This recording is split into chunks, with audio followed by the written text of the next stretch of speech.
Salut à tous, j'espère que vous allez bien. Et aujourd'hui, comme ça fait longtemps que j'ai plus refait de vidéo, je pensais faire une vidéo sur 5 choses, 5 ou 4, je ne suis pas encore assez sûr, 5 choses à savoir sur le Père Noël. Alors, première chose à savoir, c'est que je sais pas vous si vous avez déjà écrit des lettres au Père Noël. Moi non en tout cas.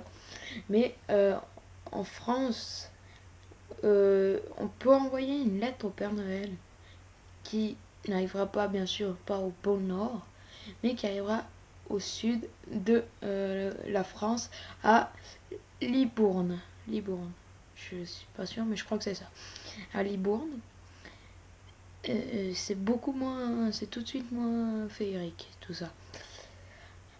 Alors après, il y a des gens, plein de gens qui répondent à ces lettres, à ces millions de lettres. Je me suis renseigné, il y a 1 million de lettres, en tout cas par année, euh, qui est envoyée et qui se fait répondre. Alors bien sûr, sur la lettre, il faut pas mettre de timbre, hein, sinon c'est un peu con si tu mets un timbre. Parce que sans timbre, comme ça te revient chez toi avec la réponse du Père Noël. Ce système existe depuis 1962, ouais, 1962. Parce qu'avant, on ne fêtait pas Noël en France, parce que c'était une question de commercial. C'est parti pour le numéro 2. Alors pour le numéro 2, on s'est tous demandé au moins une fois où habite le Père Noël. Il n'habite pas au pôle Nord, parce que là-bas c'est un trou paumé, t'imagines pas. Même les lutins, ils perdraient leurs oreilles.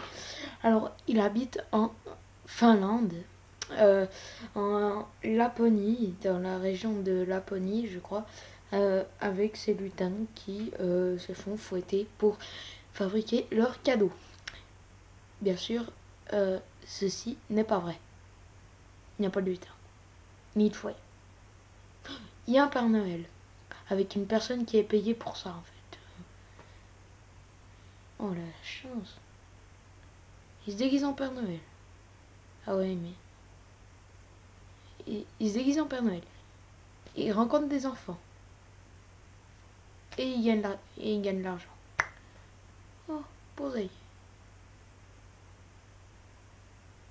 Alors, bien sûr, on peut lui rendre visite tous les jours de l'année. Hein.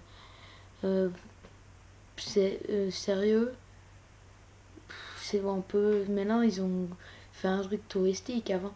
Avant en 1950, c'est une femme de président, il me semble, je sais plus dire exactement quoi, qui allait se rendre visite là-bas et qui a vu une maison qui était faite comme ça à l'arrache pour l'occasion. Et 30 ans plus tard, ils ont jeté sur l'occasion, ils se sont dit, ouais, on peut quand même en faire quelque chose, quoi. Et puis, ça a bien marché, à ce qu'on peut voir maintenant.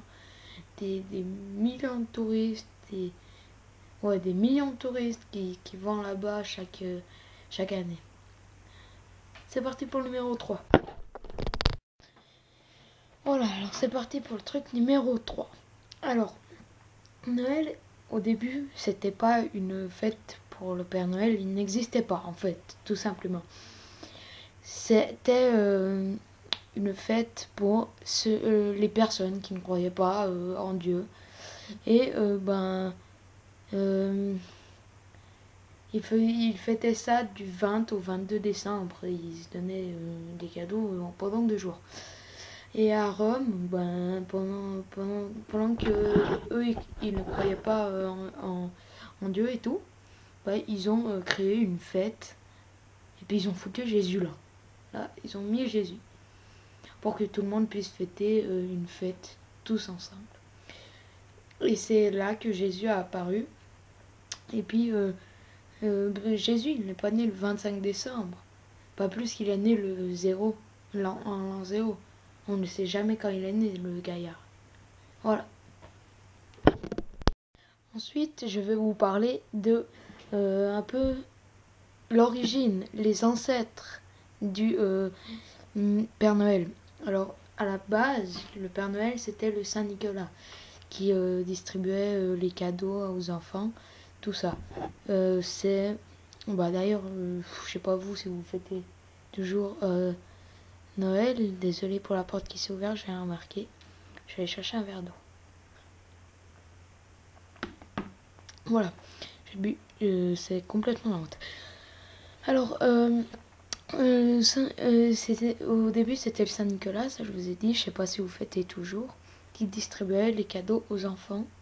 Et ensuite, il s'est mangé avec Odin, du...